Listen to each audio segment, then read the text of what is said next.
Baik, na'udzubillahi minasyaitonirrajim. Bismillahirrahmanirrahim. Assalamualaikum warahmatullahi wabarakatuh. Waalaikumsalam warahmatullahi wabarakatuh.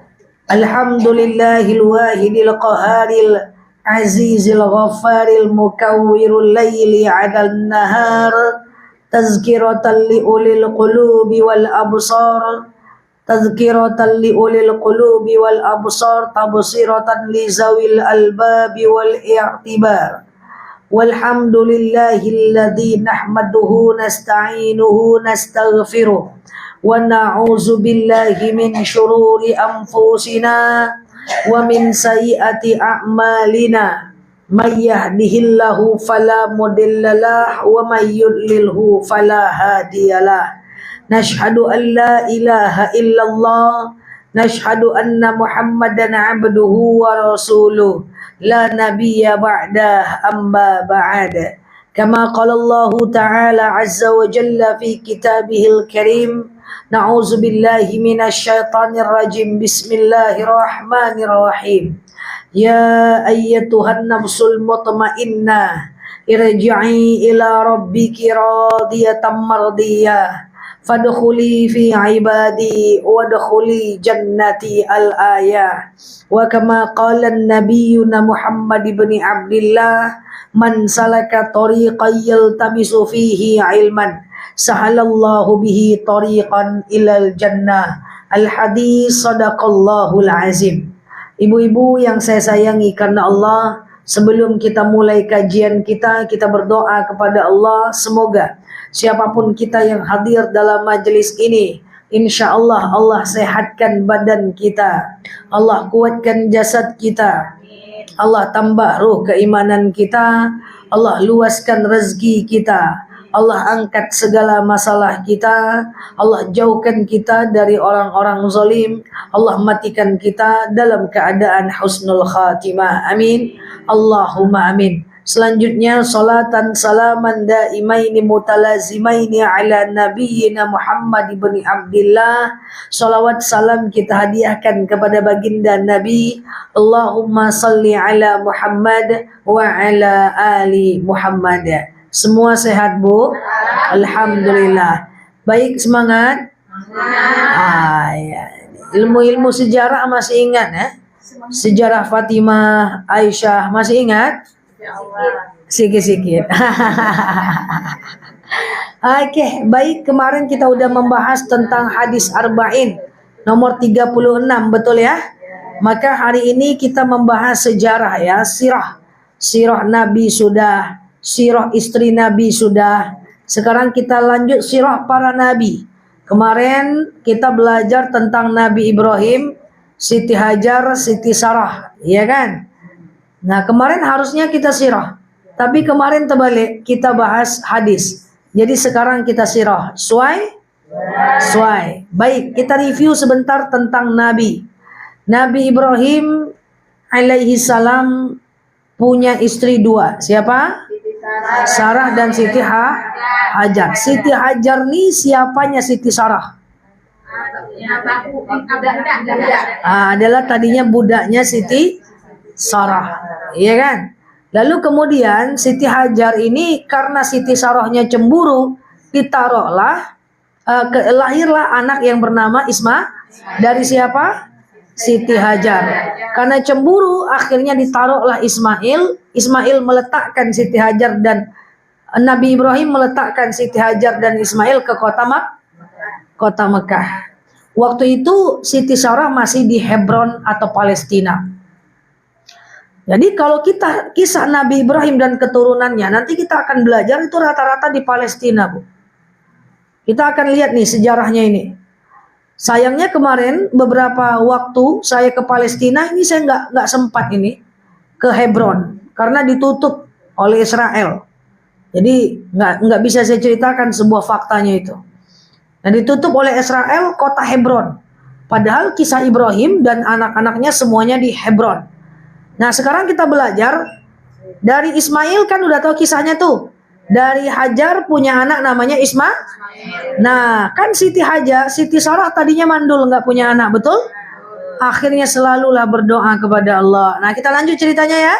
Lanjut.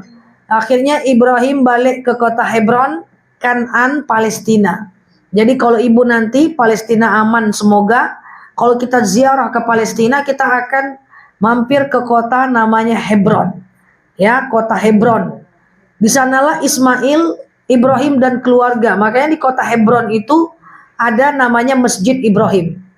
Jadi satu keluarga besar makamnya di sana. Nanti saya jelaskan di akhir. Jadi Ibrahim dan Siti Sarah berdoa terus kepada Allah untuk bisa punya anak, Bu. Berdoa terus ya kepada Allah untuk bisa punya anak. Ini bukti orang-orang zaman dahulu tuh betapa yakinnya kepada Allah. Bahkan udah tua pun dia berdoa. Kalau orang kita udah usia 45 tahun udah punya anak, lantak lah situ ya kan. Selalu dia berdoa ya, Rabbi la tadarni fardan wa anta khairul warisin. Itu juga la tua wa ala punya anak lah ya kan. Tapi beda dengan Ibrahim dan Ismail. Ibrahim dan Siti Sarah. Ismail udah ditinggal di kota Mekah. Doa terus, Ibrahim menjadi imam sholat, Siti Sarah jadi makmum berdoa terus. Sampai minderlah Siti Sarah ini dengan Siti Hajar. Akhirnya apa cerita? Saya jelaskan ya. Jadi Siti Sarah ini punya satu karakter. Karakternya ketika orang datang ke rumah, dia selalu kasih makan yang enak-enak. Itu karakter dari Siti Sarah, keutamaan dan keunikannya. Sampai akhirnya ketika ada 3 orang tamu tak dikenal mau datang, lalu kemudian Nabi Ibrahim memerintahkan kepada Siti Sarah untuk memotong sapi. Ada nggak ibu tamu datang potong sapi?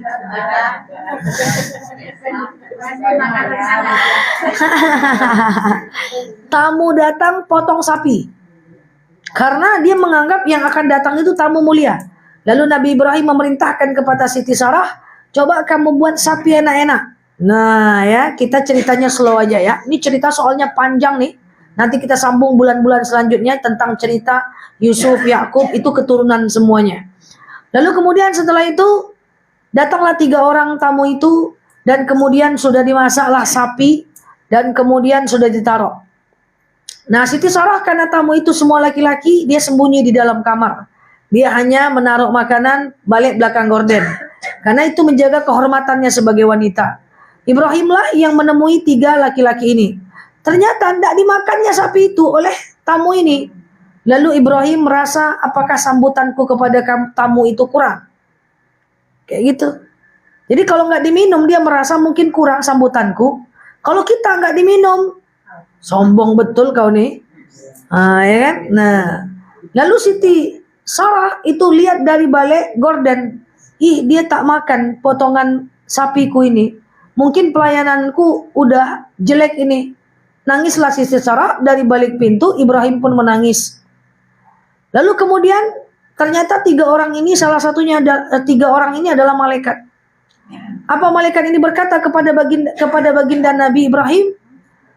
La takhaf, jangan takut. Aku adalah malaikat Allah Subhanahu wa taala yang diutus kepadamu wahai Ibrahim. Coba, apa salah satu mukjizat Nabi Ibrahim? Masih ingat kisah?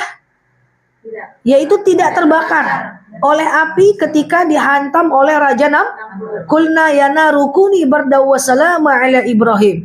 Wahai api, jadikanlah engkau dingin dan selamat bagi Nabi Ibrahim. Apa kata malaikat itu? Kamu akan kamu akan dikaruaniai. Astagfirullah. Susah juga ya. Kamu akan jadi anak yang soleh gitu. Menangislah Siti Sarah. Bagaimana mungkin saya punya anak? Saya udah usia 90 tahun. Dan Ibrahim 120 tahun. Tapi kata Allah apa? Idza arada syai'an ayyakula lahu kun fayakun. Lahir, Bu. Lama kelamaan dia mengandung, lahirlah seorang anak, Bu. Namanya adalah Ishak. Jadi Nabi Ishak adalah Nabi Ibrahim, adalah anak Nabi Ibrahim. Makanya kemarin kita belajar bahwa dari para Nabi Ibrahim, kenapa Nabi Ibrahim dikatakan Abul Anbiya, bapak para Nabi? Karena keturunannya banyak orang-orang soleh dan para Nabi. Lahirlah Nabi Ishak di kota Hebron, Kan'an, Palestina. Jadi kehidupan Nabi Ibrahim itu di Palestina. Makanya tanah Palestina itu sangat kita muliakan. Karena Nabi Ibrahim itu banyak punya keturunan di kota Hebron. Nah, sayang sekali waktu itu saya tidak bisa ke Hebron karena ditutup oleh Israel.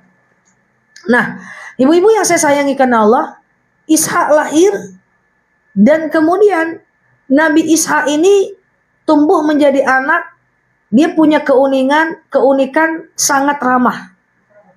Nabi Ishak ini dia dirawat lah ya, anak kedua dari Nabi Ibrahim kan Nabi Ishak ya, anak pertama Nabi Ismail ya. Dia tumbuh jadi remaja yang sangat ramah. Dan memang para nabi riwayat mengatakan yang paling ramah itu Nabi Ishak. Jadi ketika dia jalan, orang berkebun, dia sapa, orang senang. Pokoknya ibaratnya inner beauty-nya keluar gitu loh. Dia sangat ramah dan senang berbagi. Ramah, senyum. Nah, itulah karakter Nabi Ishak. Ya, karakter Nabi Ishak. Ya, anaknya Nabi Ibrahim yang diajar mengaji oleh Nabi Ibrahim, diajar mengaji oleh Nabi Ibrahim, diajar akhlak. Makanya kayak gini, seorang anak yang dilahirkan dari bapak yang soleh, besar kemungkinan anaknya akan menjadi anak yang soleh. Tapi tetap cuman kemungkinan, bukan kepastian. Seorang anak yang dilahirkan dari bapak yang tidak taat, maka besar kemungkinan anaknya menjadi tidak taat. Besar kemungkinan, bukan kepastian. Makanya memang kadang-kadang bapaknya taat, anaknya maksiat. Tapi kemungkinan anaknya lebih taat itu jauh lebih mungkin. Ingat konsep peluang dalam ilmu matematika. Orang lebih sering keluar rumah, lebih sering kecelakaan dibanding orang di rumah aja. Makanya pilih jodoh yang soleh supaya kemungkinan anaknya soleh. Tapi tetap kemungkinan, tapi peluangnya kan lebih besar. Kan gitu kan? Nah, makanya banyak-banyak ibadah supaya mati kita dalam keadaan baik. Peluang mati dalam keadaan ibadahnya lebih, walaupun tidak ada jaminan. Tapi kan kita berusaha untuk mati dalam keadaan baik. Nabi Ishak itu orangnya ramah, baik, sayang kepada Nabi Ibrahim. Nah, ibu-ibu yang saya sayangi karena Allah, keutamaan dari Nabi Ishak sifatnya yang ramah, rajin belajar dengan Nabi Ibrahim, dan kemudian akhlaknya yang baik. Nah, saya sering bilang bahwa akhlak lebih tinggi derajatnya dibanding ilmu. Betul? Bahwa Rasulullah itu dilahirkan menyempurnakan akhlak, bukan sekedar menyempurnakan ilmu pengetahuan. Makanya kata baginda Nabi, innama bu'istu liutammima makarimal akhlak. Aku ini dilahirkan untuk menyempurnakan akhlak. Orang tinggi ilmu, gelar, profesor, doktor, tak punya akhlak, orang tak suka. Biar tak sekolah, tapi berakhlak, orang suka. Orang berilmu, banyak yang takabur karena ilmunya. Makanya ada hadis, tuntutlah ilmu, yaitu untuk mengharapkan ia bertagu fihi wajhillah, untuk mengharapkan ridha Allah. Makanya saya sering bilang kepada jemaah, belajarlah terus Bu Nurul Mawaddah. Kalau dengan belajar ini bisa menyebabkan rasa takut kepada Allah, rasa takut akan dosa, belajar. Tapi kalau menuntut ilmu kita ini, ardum minad dunia, hanya mencari keuntungan dunia, merasa paling pintar, paling paham dalil, ilmu kita gunakan untuk mendebat orang, mencari kesalahan orang lain, hanya sekedar untuk merasa diri paling benar. Ada orang salah, kita debat sedemikian rupa, maka ini tempatnya di mana? Yaitu ilfal jannah, maka haram dirinya masuk surga. Makanya orang-orang masuk neraka itu salah satunya adalah orang yang berilmu dan tidak bertanggung jawab atas ilmunya. Nauzubillah. Maka menuntut ilmu itu untuk Allah Azza wa Jalla. Itulah gunanya adab akhlak. Nabi Ishak. Nah, ibu-ibu yang saya sayangi karena Allah, Siti Sarah sayang banget dengan Nabi Ishak, tapi Nabi Ibrahim lama-lama sudah makin tua. Lama-lama sudah makin tua, ya. Nah, ini kisah nih ternyata mirip-mirip ya dengan kisah kita yang ada di dunia ini.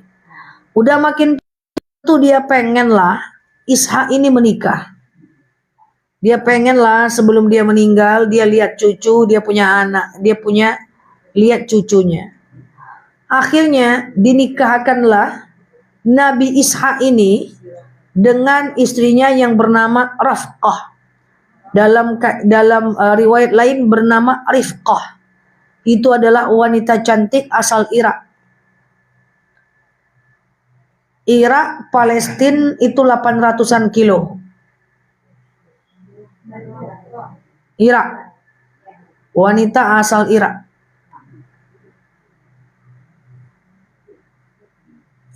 Dah? Nabi Ibrahim punya anak dari Siti Sarah, namanya siapa? Dari Siti Hajar namanya siapa? Ismail. Ya, Ishak. Nah, Ishak ini dinikahkan dengan Rafkah, istrinya. Oke? Istrinya nikahlah. Di usia 40 tahun. Jadi Nabi Ishak itu menikah di usia 40 tahun. Ishak ini umurnya sangat tua ya, umurnya panjang. Umur usia Nabi Ishak itu 180 tahun. Jadi para nabi-nabi dulu umurnya panjang. Ibu bingung? Bingung? Tidak bingung kan? Dah. Menikahlah Nabi Ishak. Ishak dengan Rafkah. Sebelum saya ceritakan Ishak dengan Rafkah, saya ceritakan dulu tentang Siti Sarah tadi. Jadi ketika Siti Sarah ini melahirkan Nabi Ishak, itu banyak masyarakat yang gak percaya, Bu.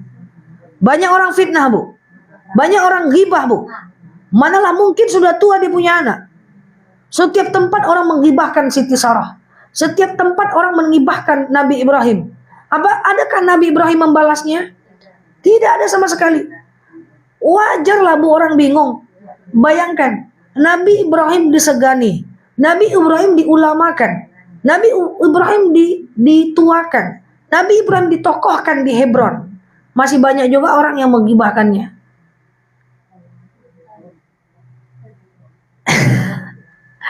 Coba, dia seorang ulama, seorang guru, seorang nabi, usia 120 tahun, baru lahir anak, istrinya 90 tahun baru lahir anak, digosipkan oleh jemaahnya di mana-mana. Itulah ibaratnya. Digibahkan oleh jemaahnya di mana-mana. Oleh orang di setiap simpang, setiap duduk. Biar orang takut ngomong sama dia langsung. Karena dia disegani. Ini mana ya ini Siti Sarah, masa ia punya anak udah tua? Karena nggak mungkin. Ibarat orang umur 50 tahun zaman sekarang punya anak. Gimana ceritanya? Gimana ini? Gimana ini? Dan dia tidak membalas sama sekali. Makanya Nurul Mawaddah itu belajarlah daripada orang-orang sebelumnya. Kita ndak harus salah untuk belajar.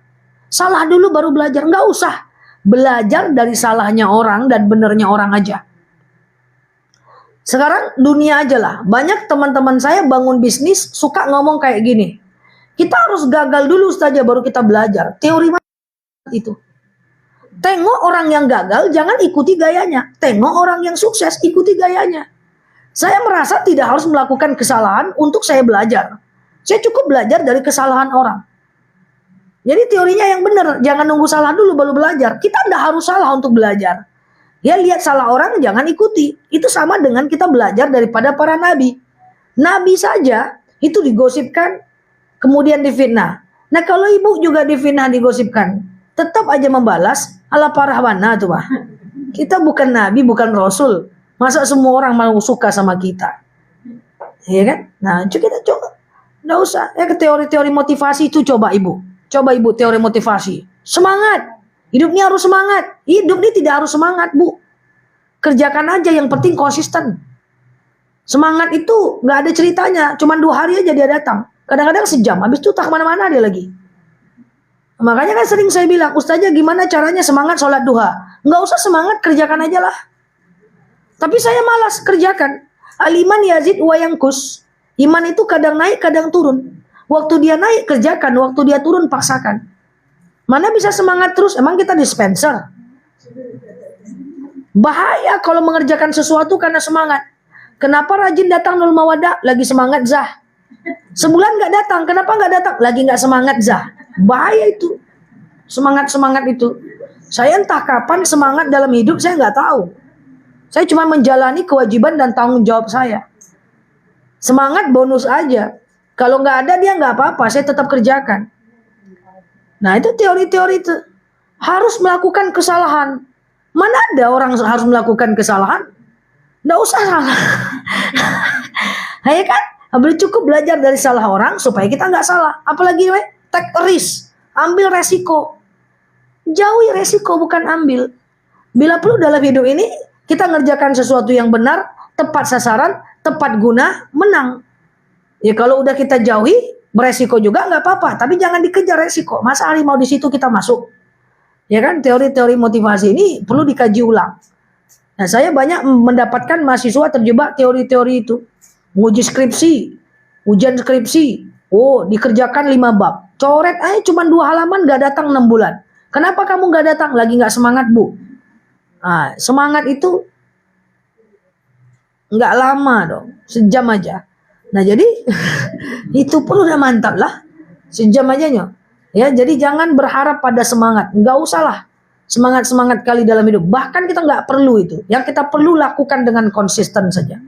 Saya melakukan aktivitas lagi semangat, ya udah itu bonus. Kalau nggak semangat, saya tetap kerjakan. Jadi hidup nih yang ada tuh harus tanggung jawab dan konsisten. Semangat tuh nggak ada nggak apa-apa. Kapan terakhir bersemangat? Kayaknya seminggu ini nggak ada yang semangat. Mukanya di depan saya nih.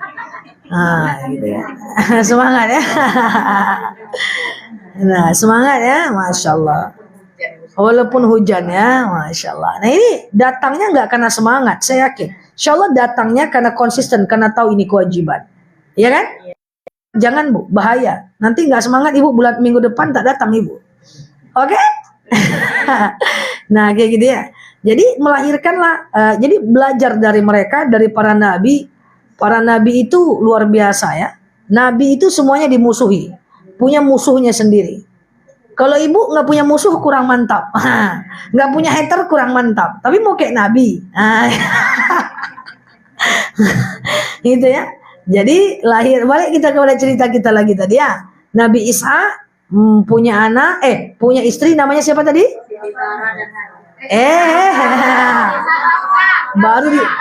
Baru diputar sedikit, udah galau. Siapa namanya?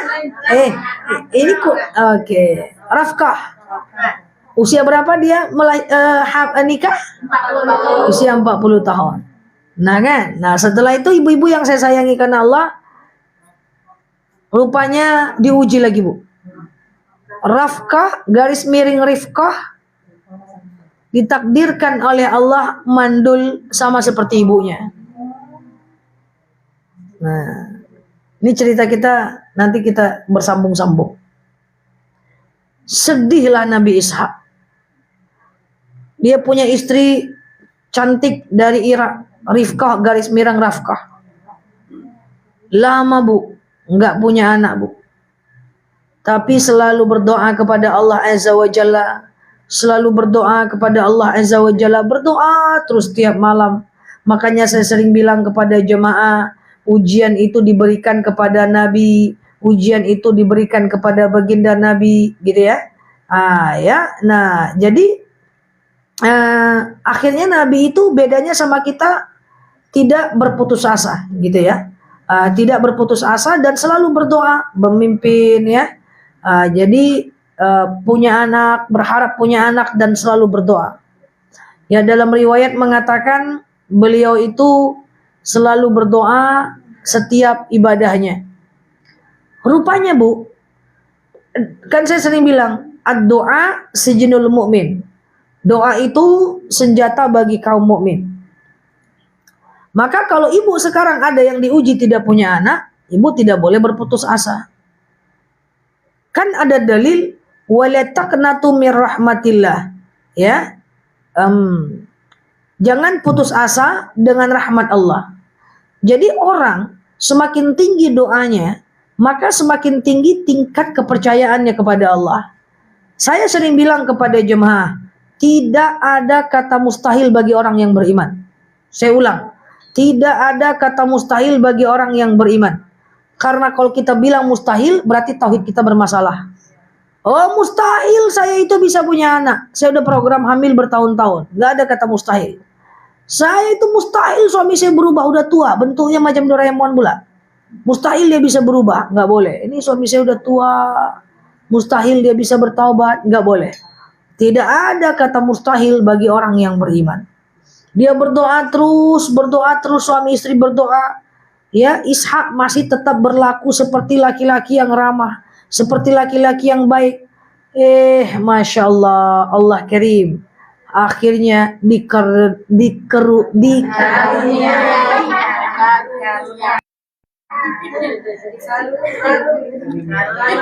Kemana bunda? Akhirnya dikaruniai, dikaruniai anak kembar, masya Allah, lahir kembar, ya, bahwa habis gelap terbitlah terang, ya, catat dulu.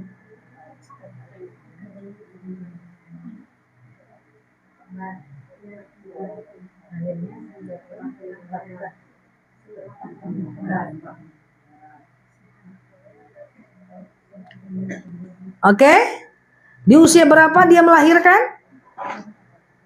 Saat usia 60 tahun.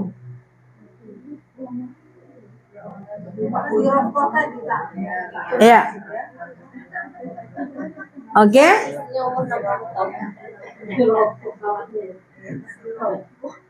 Nah, kalau lupa saya jewer telinga sendiri. Kok saya jewer telinga saya sendiri, salah konsep. Oke. Dah. Lahirlah anak kembar. Siapa nama anaknya? Anak Nabi Ishak. Itu namanya adalah Is dan Yakub. Is dan Yakub. Para nabi semua itu, kecuali Is. Nanti saya ceritakan. Nabi Ibrahim itu nabi. Punya anak namanya siapa? Ishak. Ishak punya istri namanya Rafkah. Ishak punya anak namanya Yakub dan Ish. Ish. Ya, Ish.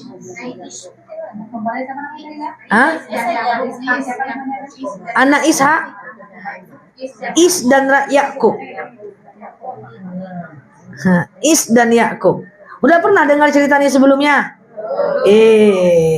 Cemanan ya. Jadi para nabi itu turun keturunan, Bu. Nanti dari Yakub Yusuf dan Bunyamin. Waktu SD tidak pernah cerita gini. Tapi kurang detail ya. Yusuf tuh anaknya nanti ya. Oke, nanti biar nggak hang, pelan-pelan dulu. Nanti bulan depan kita sambung. Jadi dari Ishak punya istri namanya Rafkah. Rafkah punya anak namanya Yakub dan Ish. Jadi langsung Bu punya anak kembar, Bu. Jadi sekian tahun punya anak, nggak punya anak. Di usia 60 tahun punya anak kembar Ish dan Ishak. Ish dan Yakub. Jadi saya ceritakan begini, Bu. Para nabi itu kehidupannya sama aja kayak kita. Bedanya mereka itu punya sekali banyak akhlak dan iman. Tapi ujiannya sama, Bu.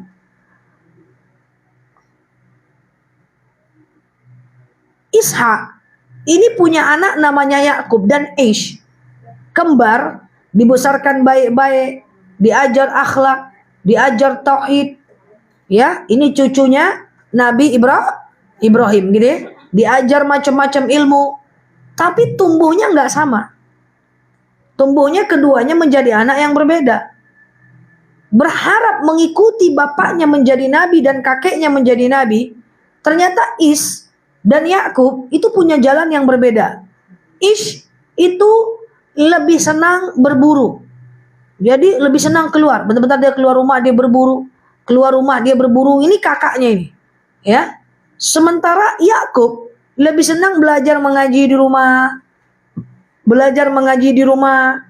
Ya, diajarkan oleh bapaknya mengaji, diajarkan oleh emaknya mengaji. Ya, jadi dua anak punya karakter yang berbeda. Kalau ibu punya 4 anak, karakternya beda-beda. Itu wajar. Para nabi saja seperti ini. Ya. Jadi Aish dan Yakub. Nah, diajarkan terus.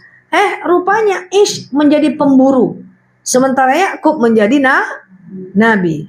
Setelah lama nggak punya anak, lalu punya 2 anak kembar, kejadian seperti mamanya. Digosipin, dighibah, difitnah. Itu Bu, kepercayaan orang timbul kepada Siti Hajar tadi, itu setelah Ishak tumbuh dewasa. Udah mirip dengan Ibrahim baru orang percaya. Hal itu sama dengan Yakub dan Aish. Bahwa udah besar Yakub dan Aish ini, baru orang percaya dia anak Ishak. Bayangkan tuh fitnah menahun. Ibu fitnah palingan sebulan aja. Itu pun udah mantap. Mana ada fitnah yang lama? Mana ada gosip yang lama? Berita-berita viral selalu terganti nggak? Terganti. Mau berita-berita artis selalu ganti nggak? Ganti. Mau berita-berita jelek tentang orang selalu ganti nggak? Ganti. Tenang aja, nggak bakal lama. Sebulan tuh udah lama itu. Nah, sama dengan ibu digosipin, dizolimin, sebentar udah hilang aja itu. Masalah insya Allah paling kecil itu. Ya, karena masalah paling kecil itu adalah dizolimin orang lain. Karena Rasulullah masalah paling hidup, dalam hidupnya paling kecil juga dizolimin. Rasulullah itu kan 4 masalah hidup. Dizolimin, ingin dibunuh, kemudian diusir dan dilaparkan. Nah, selagi ibu belum dilaparkan sama orang, aman aja udah. Kecuali dimiskinkan, dilaparkan. Nah, itu baru problem. Ya kan? Nah, makanya ada dalil وَلَنَبْلُوَنَّكُمْ بِشَيْءٍ مِنَ الْخَوْفِ وَالْجُوعِ وَنَقْصٍ مِنَ الْأَمْوَالِ وَالْأَنْفُسِ وَالثَّمَرَاتِ. Kekurangan makanan, kekurangan buah-buahan, lapar itu ujian kuat. Tapi kalau sekedar dibilang soalim, santai lah. Oke, lanjut. Nah, akhirnya Yakub kayak gitu juga, Bu. Kita nggak panjang-panjang ya. Nanti ngeblunder ini, kepanjangan ya. Yakub kayak gitu juga. Ketika Yakub dan Ishak lahir, itu Yakub dan Aish lahir, itu Ishak digibahi, digosipi. Nah, ujian datang dengan fitnahan, dengan gibahan, kemudian ya. Lalu kemudian apa yang terjadi? Yang terjadi adalah ujian selanjutnya, yaitu Aish ini dia cemburulah dengan Yakub. Karena dia sering keluar rumah. Dia sering berburu. Dia merasa Yakub ini dicintai oleh Ibrahim, dicintai oleh Rafkah, kayak gitu. Dicintai oleh Ishak dan Rafkah, gitu ya. Lalu kemudian dia tidak terima. Ya, dia tidak terima, terjadilah mereka udah saling bertengkar di usia remaja. Jadi izin maaf, kalau ada ibu punya anak suka bertengkar, hadapi dengan tenang. Ingat pelajaran hari ini, Nabi juga anaknya begaduh. Yang lebih parah nanti cerita ke bawahnya minggu depan Yusuf dan Bunyamin saling mau bunuh. Nah, ini dalil bahwa keikatan yang paling kuat bukan adik kakak. Ikatan paling kuat adalah ikatan keimanan. Sebelum saya lanjutkan cerita Aish dan Yakub, Bu, yang memberikan syafaat untuk kita di yaumil akhir adalah teman yang beriman. Kalaupun dia abang kandung kita, dia nggak mengaji, dia nggak sholat, nggak bisa mengantarkan kita dan memberikan syafaat ke surga. Maupun adik kandung kita, kalau dia nggak ngaji, saudara kandung kita nggak pengajian, dia tidak bisa memberikan syafaat untuk kita karena dia tidak beriman. Jadi ikatan yang paling kuat itu adalah ikatan keimanan. Maka cintailah kawan-kawan majelis pengajian. Cintai kawan-kawan yang mengantarkan kepada kebaikan. Cintai kawan-kawan satu majelis ini. Karena bisa jadi nanti mereka yang memberikan syafaat untuk kita di yaumil akhir. Orang di surga itu bisa minta apa saja. Bahkan bisa minta mengeluarkan kawannya dari neraka. Ibu tahu dalam hadis sahih, kalau ibu hamil, lahiran, punya anak, belum balik, meninggal. Anak itu nanti akan minta kepada Allah, ibu masuk neraka, anak ibu masuk surga, anak menuntut keadilan. Ya Allah, ibuku mana? Ibumu di neraka. Ya Allah, masukkan ibuku ke surga. Lagi mana ibumu berbuat dosa? Ya Allah, engkau pisahkan kami di dunia. Masa engkau sanggup pula memisahkan kami di akhirat? Anak akan cakap model itu. Ya Allah, engkau pisahkan kami di dunia. Masa engkau pisahkan pula kami di akhirat? Maka Allah tidak bisa menolak ungkapan orang yang ada di surga. Dijemputlah orang tuanya masuk surga. Sama dengan ibu-ibu, nanti saling kangen. Ada yang rajin puasa sunnah, ada yang rajin sholawat. Apa nanti kata ibu, ya Allah, temanku Nurul Mawaddah itu mana dia? Di neraka dia. Ya Allah, saya rindu dengan dia, ya Allah. Masukkanlah dia ke surga. Saya ingin bertemu dengan dia. Itu makanya teman yang soleh bisa mendapatkan syafaat. Bukan kakak kandung, bukan abang kandung. Ya, kalau dia nggak soleh nggak bisa. Makanya ikatan paling kuat itu ikatan seiman. Ibu nanti kalau mencintai karena Allah, bude ngaji yuk, nggak mau aku, ayolah ngaji bude. Nah, akhirnya bude ngaji. Lama kelamaan lebih taat pula pada saya lagi bude ini. Akhirnya saya masuk neraka, nauzubillah, bude masuk surga. Yang mengajak bude taat tadi adalah saya, betul? Rupanya iman ini kan kadang naik, kadang turut. Bisa jadi mati saya tidak baik, betul? Rupanya bude udah taat karena saya. Nanti bude akan bilang, mana Ustaz Janela ya Allah? Ustaz Janela masuk neraka, nauzubillah, karena meninggalnya tak baik. Karena ternyata orangnya tak baik. Tapi dia udah mengantarkanku kepada kebaikan, ya Allah. Aku rindu kepadanya. Dijemput saya oleh bude nanti ke surga. Itu hadis sahih. Nah itu ya, jadi saudara berkelahi-kelahi, berantu-antu itu udah terjadi pada masa Nabi. Lalu Ish dan Yakub tadi berkelahi. Apa katanya kepada adiknya Yakub? Dizoliminya adiknya, tapi Yakub tak pernah balas.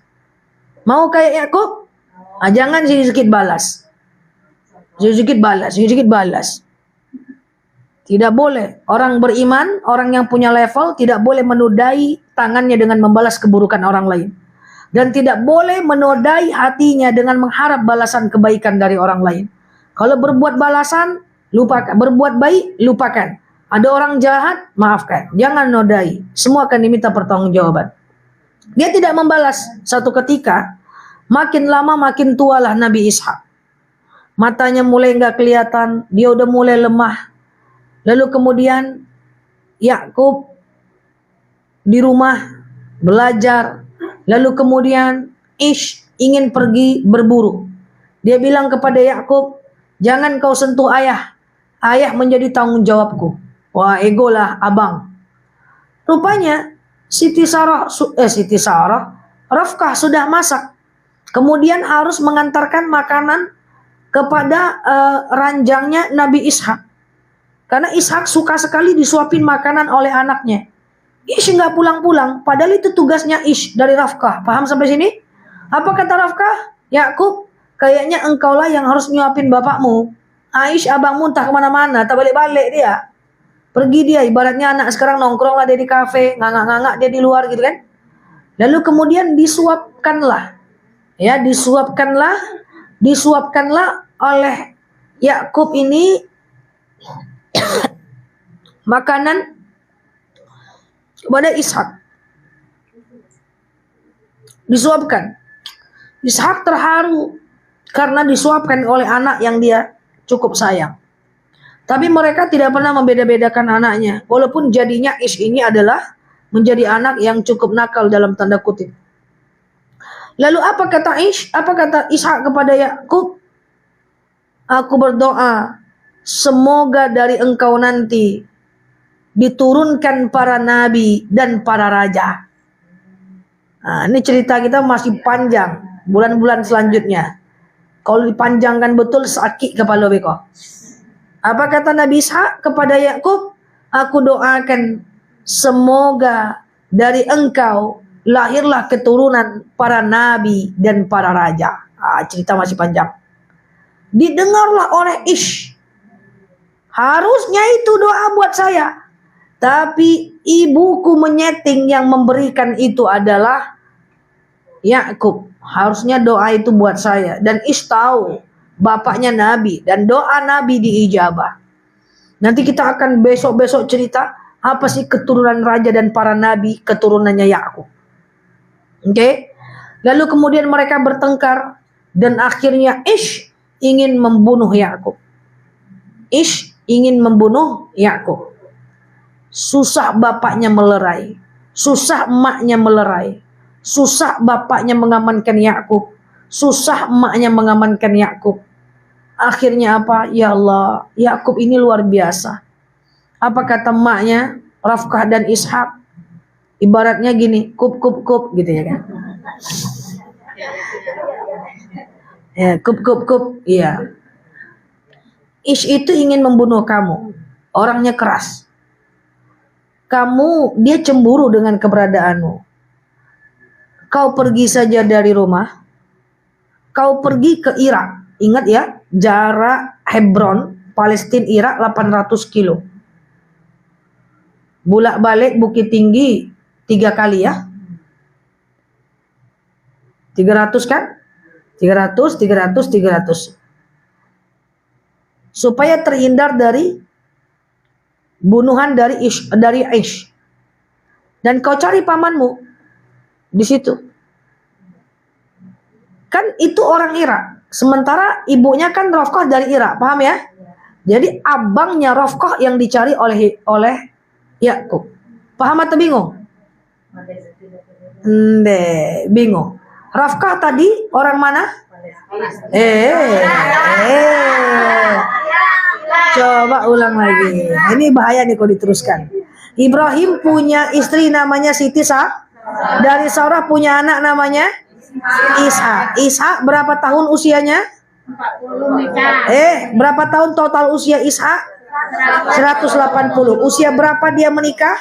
40. Ishak menikah dengan perempuan namanya Rafqah. Rafqah orang mana? Orang Irak. Dari mereka berdua punya anak namanya Is dan Yakub. Is dan Yakub dilahirkan waktu Rafqah umur berapa? 60. Is jadi pemburu. Ishak ikuti jejak Nabi siapa? Nabi Isa. Jadi karena ingin dibunuh, ceritanya gitu ya. Maka kemudian Nabi Yakub disuruh pergi ke tempat pamannya di Irak karena itu adik dari Rafqah di Irak. Paham atau bingung? Paham.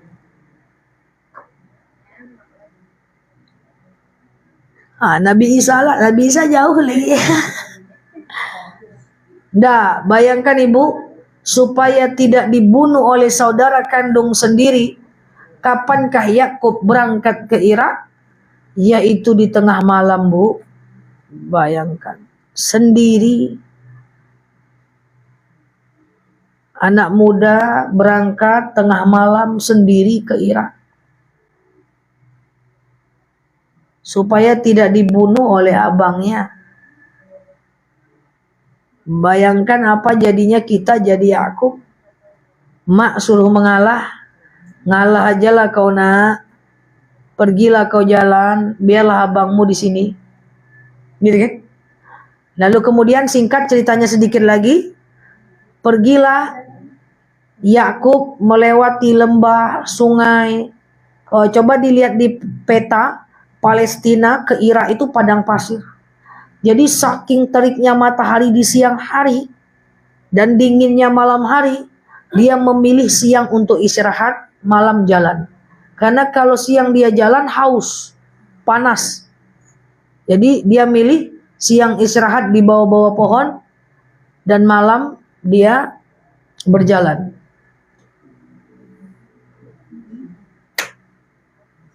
Nyampe dia di rumah pamannya, dia bilanglah saya adalah Yakub.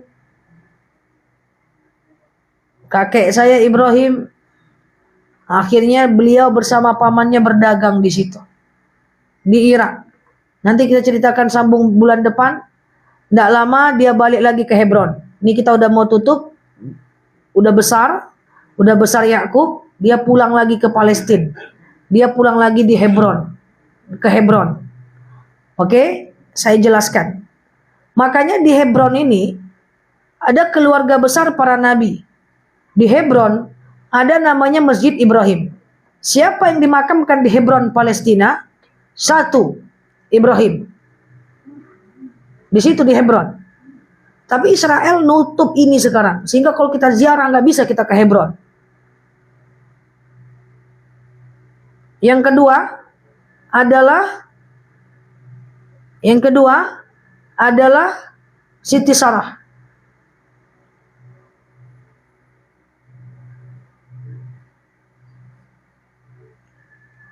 Yang ketiga adalah keturunannya yang bernama Ishak dan istrinya Rafkah. Kemudian yang ketiga, yang keempat adalah Yusuf. Yakub udah? Oh, Yakub, Ishak, Yakub dan Rafkah di situ. Kemudian anak Yakub nanti Yusuf. Itu semua nabi di situ. Di Hebron. Nah, jadi makamnya itu di situ, Bu. Jadi makanya ada satu masjid di Hebron itu namanya adalah Masjid Ibrahim. Jadi Ibrahim, Sarah, Ishak, Rafkah, Yakub, Yusuf. Yakub saya belum cerita istrinya kan? Yakub dan istrinya, Yusuf dan istrinya di situ. Semua. Semoga satu kota dengan Masjid Aqsa, tapi nggak jauh dari Masjid Aqsa. Cuman palangnya ditutup, nggak boleh kita ke situ untuk saat ini. Jadi satu komplek itu, para nabi dan istri nabi banyaknya di situ.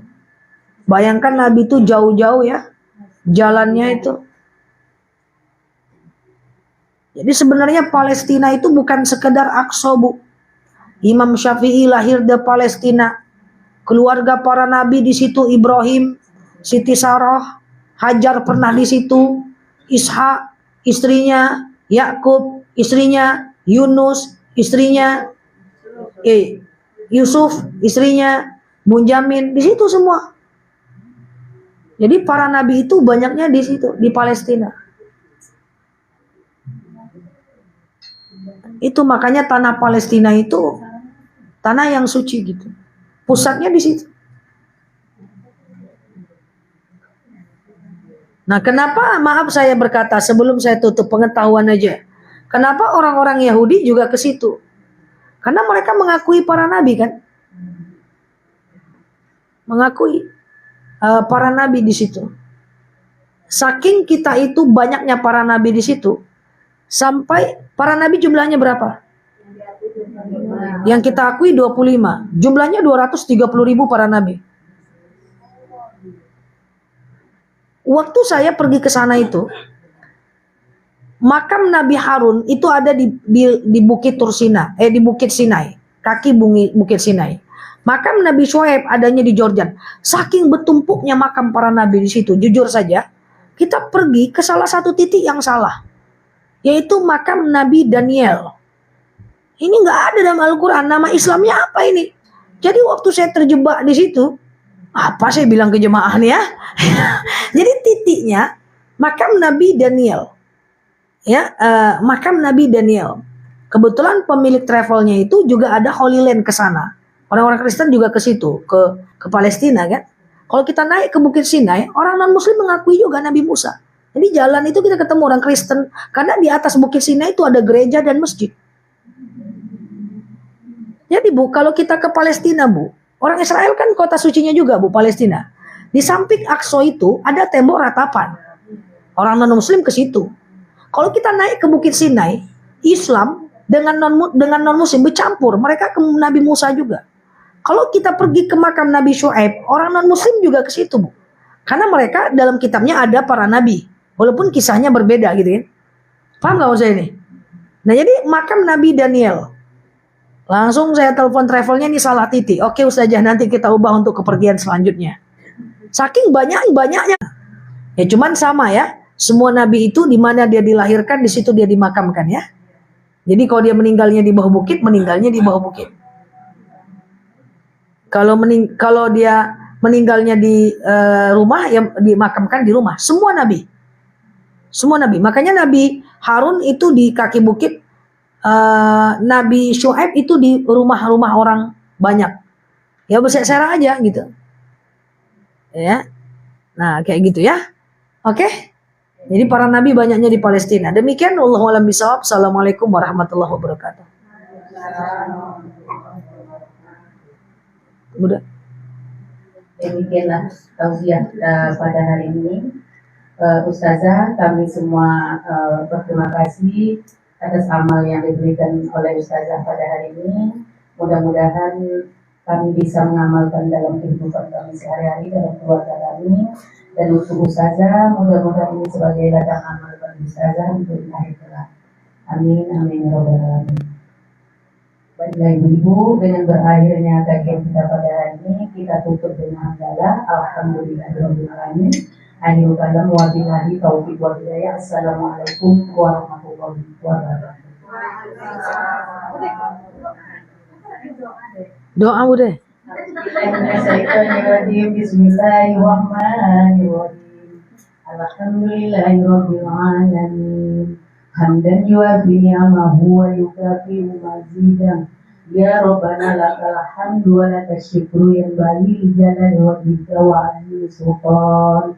Allahumma sholli ala sayyidina Muhammad wa ala ali sayyidina Muhammad. Salatan tunajjina biha min jami'il ahwali wal afat wa tabdilana biha min jami'il hajat wa tutahhiruna biha min jami'is sayyi'at wa tarfa'una biha indaka a'la darajat wa tuballighuna biha aqsayat min jami'il khairat fil hayati wa ba'dal mamat. Allahumma awin alaina bi sakaratil maut wa najata minan nar wa aqwa indakal hisab. Rabbana zalamna anfusana wa illam taghfir lana wa tarhamna lanakunanna minal khasirin. Rabbana la tuzigh qulubana ba'da idh hadaytana wa hab lana min ladunka rahmah innaka antal wahhab.